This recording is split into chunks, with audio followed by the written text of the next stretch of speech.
음,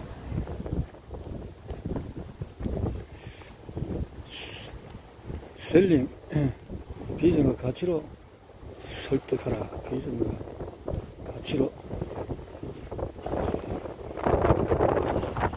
전문가에서 리더로 셀링. 그래서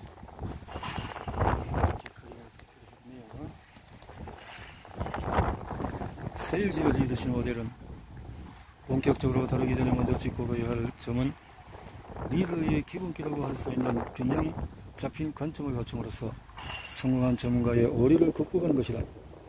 리더, 균형 잡힌 관점이 필요한 자리. 경영자이자 작가인 웩스 드프리라는 유명한 이야기를 했다. 일은 시스템으로 관리하고 사람은 존중과 신뢰를 통해서 리더라는 말이다.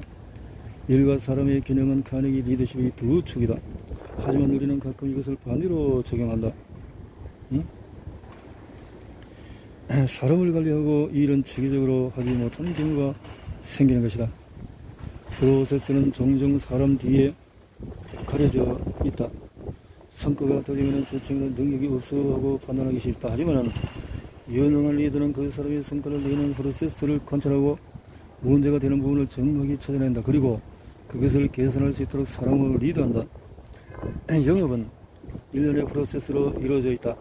업종과 제품이 달라도 이 핵심적인 프로세스는 대략 유사한데 고객 발굴, 고객과의 접점, 도출 등의 고객 발굴 단계, 고객과의 미팅, 소통을 하고 고객이 필요로 하는 것을 찾아내는 니즈 분석 단계, 제품이나 제안을 프리젠테이션하고 솔루션을 설득하는 단계, 협상과 조정 등을 거쳐서 계약을 이끌어내는 단계, 사후 관리를 통해서 고객을 유치하고 추가적인 비즈니스 기회를 찾아내는 단계가 그것이다.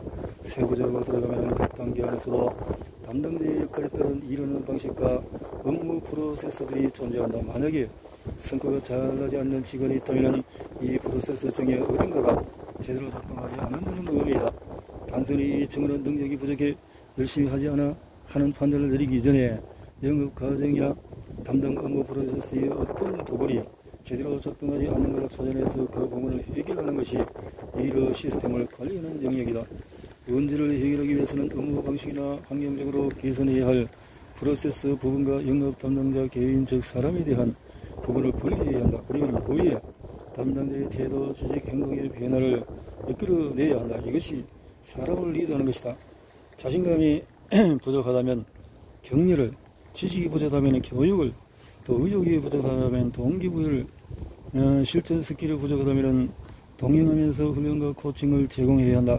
이것을 우리는 리더십 스킬이라고 한다. 우리는 앞으로 업무 프로세스 관리를 어떻게 해야 하는지, 프로세스 각 단계에서 활동하는 사람의 태도, 지식, 행동의 변화를 이끄는 리더십은 어떻게 벌여야 하는지에 대해 균형 있게 알아볼 것이다. 또 하나의 균형이 필요한 관점은 행하기와 이끌기다. 관리자는 무엇을 직접 행해야 하고 무엇을 이끌어야 하는가? 관리자가 해야 할 일은 무엇이며 담당자가 할 일은 무엇인가? 이 부분을 잘 설정해야 불필요한 기대에서 오는 오류를 줄일 수가 있다. 지금 자신이 하는 일 중에서 팀원이 할 일을 대신해 주고 있는 것은 없는지 돌아보라. 아니면 관리자로서 반드시 챙겨야 할 부분을 놓치고 있는 것은 없는지 확인해 봐야 한다. 어떤 영업 관리자는 자신의 역할, 큰 계약, 빅 딜을 까내는 것이라고 생각한다. 행하기에 많은 비중을 둔 태도로 할 수가 있다. 때로는 조직이 이것을 요구하기도 한다. 관리자가 큰 계약을 따내는 결정적인 역할을 하고 담당자는 그것을 보조하는 역할을 하는 것이다. 실제로 이것이 필요한 업종도 있다. 그러나 이런 경우에도 관리자가 어떻게 하는가에 따라서 담당자가 성취감과 성적을 느끼는 정도가 다를 수가 있다. 어떤 관리자는 철저하게 관리하고 체크만 하면은 영업이 잘 될 것이라고 생각한다. 이런 관리자는 근태 관리 철저하고 활동량 챙기고 실적을 체크하면서 신상 필요를 확실하게 하는 것에 비중을 둔다. 이 방식은 단기적으로 효과를 발휘할지 모르지만 유능한 인재를 육성해서 전반적인 영업 역량을 강화해 나가는 것에 있어서는 한계가 명확하다. 때로는 관리자가 직접 앞장서서 영업 일선에 함께 활동해야 한다. 그리고 실적과 활동을 철저하게 관리하고 체크하는 것이 역시 관리자의 역할이다. 중요한 것은 균형이다.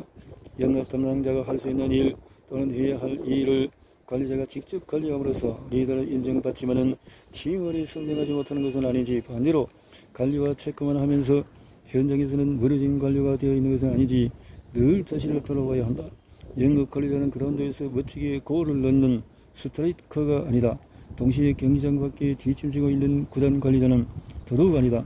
경기장에서 함께 소리치고 작전을 지시하고 때로는 넥타이를 불어헤치고 선수들을 격리하는 감독과 같은 역할, 이것이 유능한 영업 관리자를 상징하는 이미지이다. 사람들을 통해서 성과를 창출하는 것, 유능한 영업 관리자라면 슬로건처럼 여겨야 할 말이다. 예, 그렇군요. 성공한 전문가들의 오류는 영업으로 성공한 사람으로서 조직의 인정을 받아왔기 때문에 전문가의 저지르는 위험에 빠질 가능성이 크다. 때로는 이것이 치명적인 실책으로 이어진다. 그렇기 때문에 관리자로 성장하기 위해서는 다양한 의견을 듣고 자신을 돌아볼 수 있는 자기 인식 능력을 반드시 키워야 한다. 영업 환경은 시시각각 변하고 과거의 성공 방정식은 더 이상 통하지 않는다. 그래서 열린 마음으로 새로운 것을 받아들이지 않는 리더는 팀을 제대로 이끌 수가 없다. 문제는 성공한 전문가일수록 관리자가 되었을 때 이러한 오류에 더 자주 빠진다는 것이다. 자기 인식이 부족한 리더가 자주 빠지는 오류에 대해서 알아보자. 성공한 전문가의 대표적인 오류 5가지는 BBC 기자 출신의 데이비드 롭슨이 최근 저서 지능의 함정에서 이것을 잘 정리해 두었는데 5가지가 있다. 첫째, 메타 건망증이다. 내가 얼마나 알고 있는지 잊어버린다는 것이다. 예를 들면서 졸업한 지 한참 지난 사람이 학창 시절 기말고사를 볼 때와 같은 지식을 가지고 있다고 스스로를 평가하게 되는 경향을 말한다. 자신의 전성기에 갇혀 있는 것이라고 할 수도 있다. 또한 기존의 지식은 시간의 흐름에 따라서 퇴색하고 새로운 개념과 트렌드, 지식이 계속 쏟아져 나온다. 내가 기존에 알고 있던 성공 공식과 지식은 이미 오래된 것일 수 있다는 것을 기억해야 한다. 그런데 전문가들은 자신이 전성기 때와 같은 지식을 가지고 있다고 생각하는 경향이 있기 때문에 이러한 인식은 생각을 굳게 만들고 새로운 것에 열린 마음을 갖지 못하게 한다. 나의 전성기는 이미 지났다. 이렇게 생각하고 새로운 지식과 방법에 열린 자세를 취해야 한다. 오래된 것일수록 좋다. 라는 문구는 올드팝을 감상할 때나 해당되지 비즈니스 현장에서는 위험한 말이다. 두 번째, 멋의 착각이다. 멋의 어디에서 일루션. 멋에는 방주에 동물들을 종류별로 각각 몇 마리씩 태웠는가? 멋에가 아니고 노아지. 그거는 방주. 이 질문의 정답은 무엇일까? 정답은 한 마리로 태우지 않았다. 방주에 동물을 태운 것은 멋에가 아닌 노아라는 의미다. 그렇지. 그런데 의외로 많은 사람이 성공하게 2마리 태웠다고 말함으로써 이 퀴즈의 정답을 틀렸다고 한다. 엉뚱한 것에 집중하고 성급하게 판단함으로써 세부적인 부분에 신경 쓰지 못하고 잘못된 의사결정을 하게 되는 현상이 바로 모세의 착각이다. 영업 현장은 빠른 의사결정을 필요로 할 때가 많다. 그래도 위해서 문제 분석에 필요한 데이터의 일부만을 보고 성급하게 답을 찾게 되면 어떻게 될까? 역설적이게도 자신이 잘 안다고 생각하는 분야일수록 이 오류를 범할 가능성이 높다. 세 번째로, 솔로몬의 역설. 솔로몬에서 파라독스. 솔로몬은 지혜로운 판결로 유명한 왕이다. 한 아이를 두고서 자신의 아이를 고쳐정하는 두 여인을 향해서 반문으로 나눠서 가져라고 한 판결을 들어본 적이 있을 것이다. 진짜 원이라면 자신의 아이를 차마 죽일 수 없기 때문에 반으로 갈 바야 저쪽으로 가져가게 하세요 하겠죠. 그러나 이렇게 타인의 문제에서 정확한 솔루션을 주었던 솔로몬 왕은 정작 자신의 삶에 있어서 판단력이 흐려져서 불안하고 후회스러운 말년을 보낸 것으로 알려져 있다. 이렇듯이 타인의 문제는 잘 지적하고 해결책을 내미지만 정작 자신에게는 적용하지 못하는 현상을 솔로몬의 역설이라고 한다. 네 번째로, 인지 테마. 분석보다 직관에만 의지해서 결정을 내리는 성향을 말한다. 영업은 과학이다. 데이터에 대한 면밀한 분석이 필수적이다. 하지만 자신이 바라보는 모습만 보고 쉽게 문제와 원인을 규정하고 결론을 내어버린다면 심각한 오류에 빠지게 된다. 관리자는 객관적인 데이터를 충분히 검토한 후에 직관을 활용하는 균형 잡힌 의사결정을 해야 한다. 다섯 번째, 자초한 교조주의. 자신의 전문성을 확신한 나머지 자신에게 타인의 관점을 무시할 수 있는 권리가 있다고 생각하는 폐쇄적인 사고방식을 말한다. 새로운 아이디어를 얻을 수 있는 길은 많이 있다 하지만은 고성과자가 아닌 사람의 의견은 끝까지 들어보지 않고 차단해버리는 리더를 종종 본다. 만약에 임원이나 CEO가 어떤 의견을 낸다면 우리는 어떤 자세로 들을까? 이해가 안되고 말이 안되더라도 일단 듣는 신용이라도 할 것이다. 그러는 다른 것을 몰라도 이 말은 맞아 하면서 최선의 긍정적인 해석을 해야 된다. 하지만 기존의 지식과 경험이 자신도 모르는 사이에 일정의 거리의 여유를 형성할 수 있다. 이것이 소통을 가로막는 장애물이 된다. 자초한 교조주의는 소통을 가로막고 결국에는 영업 성과의 정치를 초래할 것이다. 리더의 자기인식. 이러한 전문가의 오를 줄이고 리더로서 올바른 지혜를 발휘하려면 어떻게 해야 할까? 전문성은 4단계로 구분된다. 나의 무능을 모르는 상태, 나의 무능을 의식하는 상태, 나의 능력을 의식하고 활용하는 상태, 나의 능력을 무의식적으로 활용하는 상태. 여기 4단계로 능력과 전문성의 발전을 나눠볼 수가 있다. 운전을 예로 들어보자. 1단계인 초보 운전자는 사이드 미러를 보지 않고 차선 변경을 하고 있듯 자신의 모습을 알아차리지 못한다. 2단계로 가는 사이드 미러를 안 보고 핸들을 꺾는 것이 문제라는 것을 알게 되어진다. 3단계에서는 신중하게 신경을 쓰면서 차선을 바꿀 수 있다.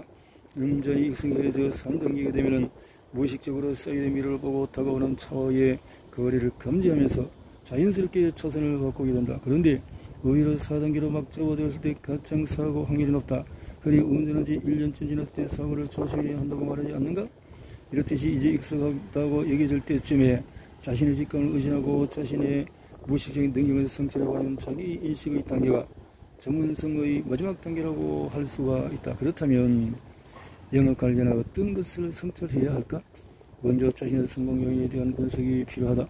하지만 그것이 다가 아니라 과연 자신의 성공 방식을 일반화할 수 있는가에 대해서 질문하며 자신의 역량에 대한 성찰을 반드시 해야 한다. 자신만의 성공 요인이 있다면 그것이 일반화될 수 있는 것인지에 대한 객관적인 검증을 해봐야 한다는 말이다. 이것을 위해서는 자신의 부족한 점을 인식할 수 있는 겸손이 필요하다. 겸손이야말로 지혜와 통찰을 얻을 수 있는 미끄럼이다. 기꺼이 조언을 구할 수 있는 오프마인드가 있는지 스스로에게 물어보라. 이들은 실수하거나 거점을 보면 안 된다는 감각이 있기 때문에 피드백을 두려워한다. 실제로 피드백을 받을 기회를 가지기 어려운 것이 현실이다. 우선 세계 리더십 모델에 근거하여 5가지 영역에 있어서 자신의 강점과 개선점을 스스로 찾아보기 바란다.